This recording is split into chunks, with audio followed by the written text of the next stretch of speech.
আসসালামু আলাইকুম viewers, welcome to my channel. আমি কাউসার নুপুর সব সময় রান্নাকে সহজ করার জন্যই আপনাদের সামনে উপস্থিত হই। আজকে এই যে প্রয়োজনীয় একটা জিনিস টক দই, এই টক দইটা আরও সহজে কিভাবে বানাতে হয় সেটা আজকে আপনাদেরকে দেখাতে এসেছি। আমার চ্যানেলে দেখবেন যে বিভিন্ন দইয়ের ভিডিও রয়েছে, সব দইগুলো কিন্তু আমি সহজভাবে দেখানোর চেষ্টা করেছি। আর আজকে একেবারে সহজে মাত্র 5 ঘন্টার মধ্যে কোনো রকম কাঁথা কম্বল কিচ্ছু দিতে হবে না, কোনো রকম হিট দিতে হবে না, একেবারে সহজভাবে শুধুমাত্র হটপটে রেখে দিলেই কিভাবে দই জমবে সেটা আপনাদেরকে দেখাবো। আর আমি কেটে দেখাচ্ছি যে এই দইটা আলহামদুলিল্লাহ কতটা পারফেক্ট। দেখুন এই দইটা কতটা পারফেক্ট, এবং দইয়ের মধ্যে কিন্তু কোনো রকম দেখুন যে পানি জমা নেই, এবং এটা শুধুমাত্র সম্ভব হচ্ছে এই দইয়ের যে দুধটার মেজারমেন্ট সেটা যদি পারফেক্ট হয়। আজকে আমি সেই পারফেক্ট যে মেজারমেন্টটা সেটাই আপনাদেরকে দেখাবো, চলুন দেখে আসি।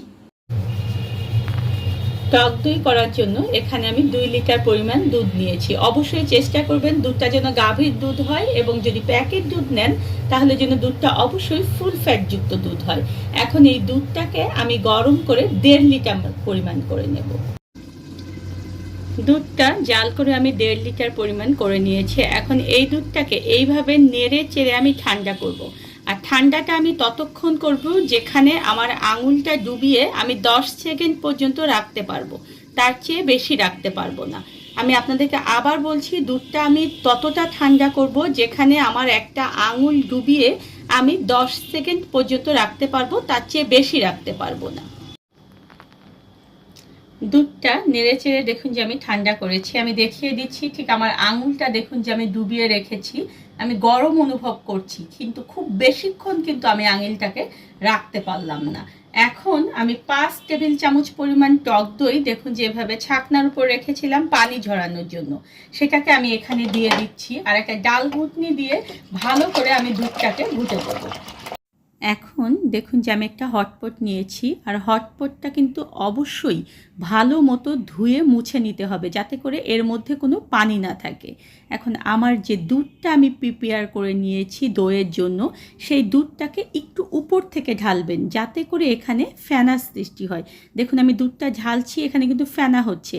আর এই ফেনাটা যত বেশি হবে তখনই দেখবেন যে আপনার দইয়ের উপরের শটটা অনেক বেশি সুন্দর হবে।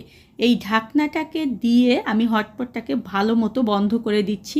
আর এটা কিন্তু কোনো কিছু দিয়ে ঢেকে রাখতে হবে না, আপনার রান্নাঘরের যে জায়গাটায় নড়াচড়া হবে না সেই জায়গাটায় এটা 5 ঘন্টা রেখে দেবেন। ফিরে এলাম 5 ঘন্টা পরে। 5 ঘন্টা পরে আমি খুলে দেখাচ্ছি আপনাদেরকে। দেখুন আমার দইটা কত সুন্দরভাবে জমে গিয়েছে। এখানে কিন্তু আমি কাঁথা কম্বল কিংবা ওভেন প্রিহিট বা তাপ কিচ্ছু দেইনি, শুধুমাত্র হটপটে রেখে আমি দইটাকে জমিয়ে নিলাম 5 ঘন্টায়। এটা শুধুমাত্র সম্ভব আপনার দইয়ের যে দুধটা রেখেছেন এই দুধের মিক্সারটা যদি একেবারে পারফেক্ট হয় তাহলে। দেখেছেন, এখন এটাকে আমি ফ্রিজে, নর্মাল ফ্রিজে রেখে দেব 2 ঘন্টা সেট হওয়ার জন্য। 2 ঘন্টা পরে আমি এটা আপনাদেরকে কেটে দেখাবো যে কতটা পারফেক্ট হয়েছে। 2 ঘন্টা পরে দেখুন যে আমি ফ্রিজ থেকে দইটাকে বের করে নিয়ে এসেছি। এটা দেখুন যে কতটা পারফেক্টভাবে একেবারে সেট হয়ে গিয়েছে। আর বলে রাখি, যখন আপনারা এই হটপটটা ফ্রিজে রাখবেন তখন কিন্তু অবশ্যই হটপটের ঢাকনাটা খুলে ফ্রিজে রাখবেন, নইলে কিন্তু আপনার দইটা একেবারে পারফেক্ট হবে না।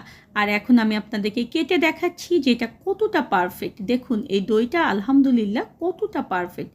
অবশ্যই আপনারা এই রেসিপিটা ফলো করে দই তৈরি করে দেখবেন যে আপনাদের দইটাও আমার মতো পারফেক্ট হবে। ধন্যবাদ সবাইকে আমার সঙ্গে থাকার জন্য। আর আমার পরবর্তীতে আরও নতুন নতুন রেসিপি পেতে হলে প্লিজ আমার চ্যানেলটা সাবস্ক্রাইব করবেন।